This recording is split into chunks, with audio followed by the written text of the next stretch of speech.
আজকে কোথায় গেলাম? জয় সোনামা লেবে চলে এলাম। Hey hi everyone, welcome to my daily blog. জানো আজকে আমি কোথায় যাচ্ছি? তোমাদেরকে নিয়ে যাচ্ছি একটি ভীষণ ভারী মিষ্টি এবং দুর্দান্ত জায়গায়। আজকে হলো ফলহারিণী অমাবস্যা, আর ফলহারিণী অমাবস্যা কিন্তু খুবই শুভ অমাবস্যা হিসেবে কিন্তু ধরা হয়। আর সেই অমাবস্যা উপলক্ষে আমি আর আমার মা মিলে রিক্সা চেপে চলে যাচ্ছি ইন্দ্রনগর কালীবাড়িতে। অনেক দিন ধরেই যাওয়ার ইচ্ছে ছিল আমার আর আমার মায়ের। সেই গত 2023-এর দীপাবলির থেকে যাওয়ার ইচ্ছে। দীপাবলির দিন যেতে পারিনি কিছু শারীরিক অসুস্থতার কারণে, কিন্তু অনেক দিন পর যখন মা নিজে আমাদেরকে ডাক পাঠালো, না গিয়ে আর থাকতে পারলাম না। সত্যি আজকে মন থেকে বলতে ইচ্ছে করছে, সোনামা কিন্তু সত্যিই আছে। সোনামা যখন চাইবে তখন কিন্তু তার সন্তানদের ঠিক ডেকে নেবে। আর তোমাদের সঙ্গে কথা বলতে বলতে আমরা কিন্তু সোনামায়ের কাছে পৌঁছে গেলাম। পৌঁছার পর হঠাৎই আমার আর আমার মায়ের মনে পড়ল যে আজকে যেহেতু ফলহারিণী অমাবস্যা, কিছু ফল তো কিনে নিয়ে যেতে হবে সোনামায়ের পায়ে অর্পণ করার জন্য। আর সেই ফল কেনার জন্য আমি আর আমার মা ইন্দ্রনগরী কাছে ধারে একটি ফলের দোকানে গিয়েছিলাম। মায়ের জন্য আম, আপেল, আঙ্গুর এসব ফল নিয়েছিলাম। ভিডিও ক্লিপটা নিতে পারিনি, কারণ তখন দোকানে দরদাম করা হচ্ছিল, সে কারণে আর আমার খেয়ালই ছিল না, মাথা থেকে বের হয়ে গেল। তারপর ফল নেওয়ার পর পাশে আরেকটি দোকান থেকে আমি আর আমার মা মোম, ধূপকাঠি, যা যা প্রয়োজনীয় যাবতীয় সব জিনিসই নিয়েছি মায়ের কাছে দেওয়ার জন্য। আর তোমরা কি জানো একটি কথা? ফলহারিণী অমাবস্যাতে মাকে ফল কেন অর্পণ করা হয়? ফল দিয়ে ভক্তরা সোনামায়ের কাছে তাদের মনস্কামনা জানায় এবং মনস্কামনা জানিয়ে প্রিয় একটি ফল মাকে অর্পণ করে। দেখো, সোনামায়ের মুখটা দেখে যেন আমার মনটা ভরে গেল।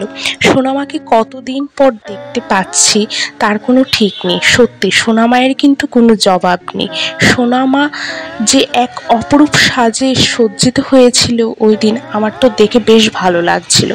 তারপরে পুজো দেওয়ার জন্য ভোগের মিষ্টি আনতে আমি মিষ্টির দোকানে চলে গিয়েছিলাম। মা বলল যে তাড়াতাড়ি যা, পুজো তো শুরু হয়ে যাবে, 6টার সময় অমাবস্যা লেগে যাচ্ছে।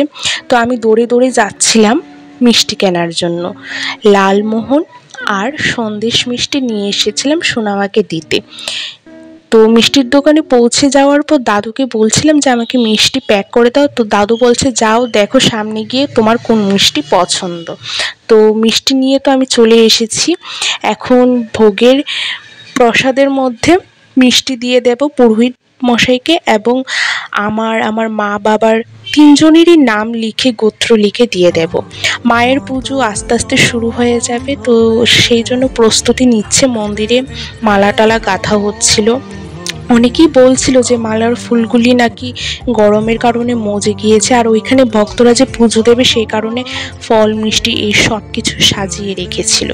তো আমরা ভেবেছিলাম মায়ের চরণে মালাও দেব, কিন্তু আশেপাশে জানো তো একটু ফুলের দোকান ছিল না যে মালা কিনবো বা কিনে দেব। মা তারপরও চেষ্টা করছিল মালা কিনতে যাওয়ার জন্য। মা গিয়েও ছিল কিন্তু পায়নি মালা। আর ছিল মন্দিরের ওই দিন দৃশ্য। মন্দির কিন্তু ওই দিন খুব খুব খুব সুন্দর লাগছিল, কি বলবো, এত সুন্দর লাগছিল।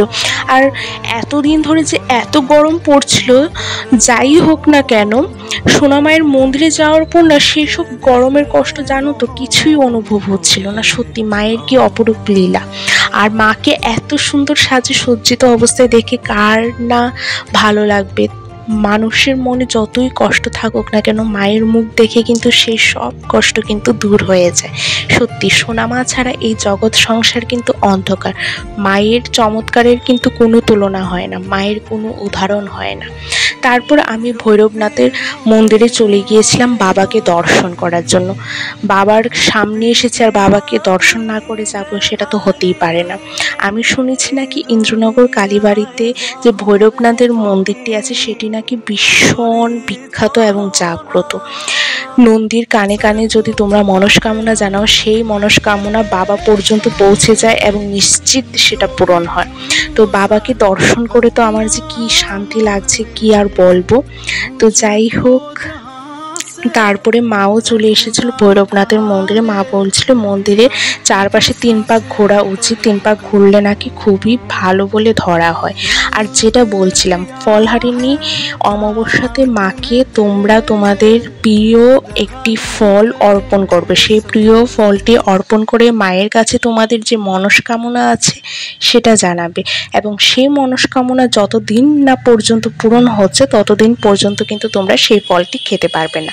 আমি বড়দের থেকে যতটুকু শুনেছি ফলহারিণী অমাবস্যার মাহাত্ম্য, সেই সামান্যটুকু তোমাদের সঙ্গে শেয়ার করেছি। জানি না সেটা সঠিক কিনা, যদি কোনো ভুল ত্রুটি হয়ে থাকে ক্ষমা মার্জনা।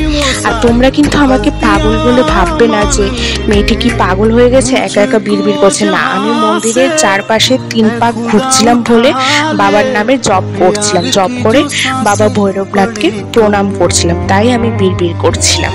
তো যাই হোক, ফলহারিণী অমাবস্যার দিনটি কিন্তু আমার আর আমার মায়ের কিন্তু ভীষণ দারুণ কেটেছিল। আর এত মাস ধরে অপেক্ষা করার পর যে সোনা মায়ের ডাক পেয়েছে সেটাই অনেক। যাই হোক, ল্যাবেও পৌঁছে গিয়েছিলাম, ডিউটি তো করতে হবে, যাই হোক না কেন ডিউটির থেকে তো আর ছুটি নেই। তবে সত্যি কথা, দিনের শেষে একটি কথা বলবো যে সোনামা সত্যিই জাগ্রত, ধৈর্য ধরলে সেই ধৈর্যের ফল আছে। সোনামা কাছে আমি ধৈর্য ধরে থেকেছিলাম বলে সোনামা কিন্তু শেষমেশ আমাকে এই 7-8 মাস পর হলেও ডাক পাঠিয়েছে। যাই হোক, তো ল্যাবের থেকে বাড়ি ফেরার পথে খুবই খেতে ইচ্ছে হচ্ছিল, ক্র্যাভিং হচ্ছিল। তো এগরোল কিনতে চলে গিয়েছিলাম আমাদের মঠচমনি স্পেশাল কলকাতা রোল হার্ট সেন্টারে। তো সেখানে আমার আর মায়ের জন্য 2টো এগরোল অর্ডার দিয়েছিলাম। তো এগরোল বানাচ্ছে, ওদের কাজটা এতটা নোংরা যে এগরোলটা ঠিক করে দেখাতেও পাচ্ছি না। 2টো এগরোল অর্ডার দিয়েছি প্যাক করে নিয়ে যাব বলে। আর এখানে কিন্তু দুর্দান্ত অনেক টেস্টি খাবার পাওয়া যায়।